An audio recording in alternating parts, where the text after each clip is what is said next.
दुनिया में आजकल एक शांत क्रांति चल रही है और इसका हथियार कोई महंगा केमिकल नहीं बल्कि हाँ। एक सदियों पुरानी देसी तरकीब है, नीमास्त्र।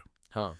सोशल मीडिया पर इसे बनाने की 30 सेकंड की रील्स तो बहुत हैं, पर आज हम समझेंगे कि इस सीधे साधे से दिखने वाले घोल के पीछे का असली विज्ञान क्या है। बिल्कुल।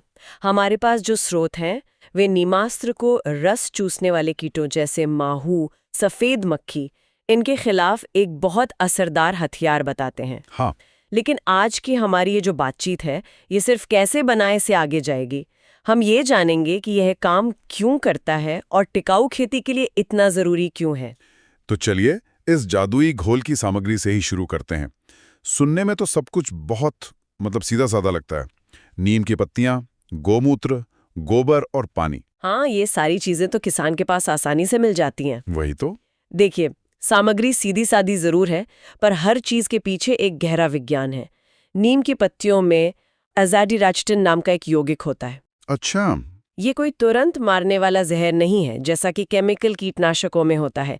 ये कीटों के भूख को ही खत्म कर देता है और उनकी जो बढ़ने की प्रक्रिया है उसे रोक देता है। अरे वाह, तो ये सीधे हमला नहीं करता बल्कि कीटों के सिस्टम को ही अंदर से एक तरह से जाम कर देता है। बिल्कुल। और यही वजह है कि ये मधुमक्खी जैसे जो फायदेमंद कीट हैं उनको नुकसान नहीं पहुंचाता, क्योंकि वो सिखाते नहीं है। हाँ। और इस घोल में गोमूत्र और गोबर का क्या काम है? गोमूत्र में नाइट्रोजन और दूसरे पोषक तत्व होते हैं और वो खुद भी एक हल्का कीटनाशक है, लेकिन असली काम तो गोबर करता है। वो करोड़ों फायदेमंद सूक्ष्म जीवों का घर है। जब नीम, गोमूत्र और गोबर पानी में मिलते हैं तो एक फर्मेंटेशन प्रक्रिया शुरू होती है। ये सूक्ष्म जीव इस घोल को और भी ज्यादा शक्तिशाली बना देते हैं। इसे 24 से 48 घंटे रखने का मकसद यही है कि ये प्रक्रिया पूरी हो सके। ये सुनने में तो बहुत असरदार लगता है, लेकिन असली परीक्षा तो खेत में होती है ना? क्या ये वाकई उन जिद्दी कीटों का मुकाबला कर सकता है जिनके लिए किसान अक्सर महंगे केमिकल इस्तेमाल करते हैं? ये बहुत अच्छा सवाल है। देखिए, नीमास्त्र एक बेहतरीन निवारक यानी प्रिवेंटिव उपाय है। अच्छा, प्रिवेंटिव। हाँ, अगर फसल की शुरुआत से ही हर 7 से 10 दिन में इसका छिड़काव किया जाए तो ये कीटों को पनपने ही नहीं देता। इसकी सोच हमला करने की नहीं है, बल्कि फसल के चारों ओर एक सुरक्षा कवच बनाने की है। समझ गया। हाँ, अगर किसी कीट का प्रकोप बहुत ज्यादा बढ़ गया हो तो शायद ही अकेले उतना असरदार ना हो, लेकिन रोकथाम के लिए इससे बेहतर कुछ नहीं। यानी सोच में ही फर्क है। ये समस्या को बढ़ने से पहले ही रोक देता है और यहीं से बात सिर्फ खेती से आगे बढ़कर किसान की आर्थिक स्थिति तक पहुंचती है। बिल्कुल, और यहीं से वो बड़ी तस्वीर सामने आती है। ये सिर्फ कीट नियंत्रण नहीं है, ये किसान को कीटनाशक कंपनियों पर से अपनी निर्भरता खत्म करने का एक जरिया देता है। सही बात है। सोचिए जरा, एक किसान जो हर साल हजारों रुपए की कीटनाशक खरीदने के लिए कर्ज लेता था, वो अब अपनी ही जमीन से लगभग शून्य लागत में एक बेहतर और सुरक्षित विकल्प बना रहा है। ये तो कृषि की आजादी की तरफ एक बहुत बड़ा कदम है।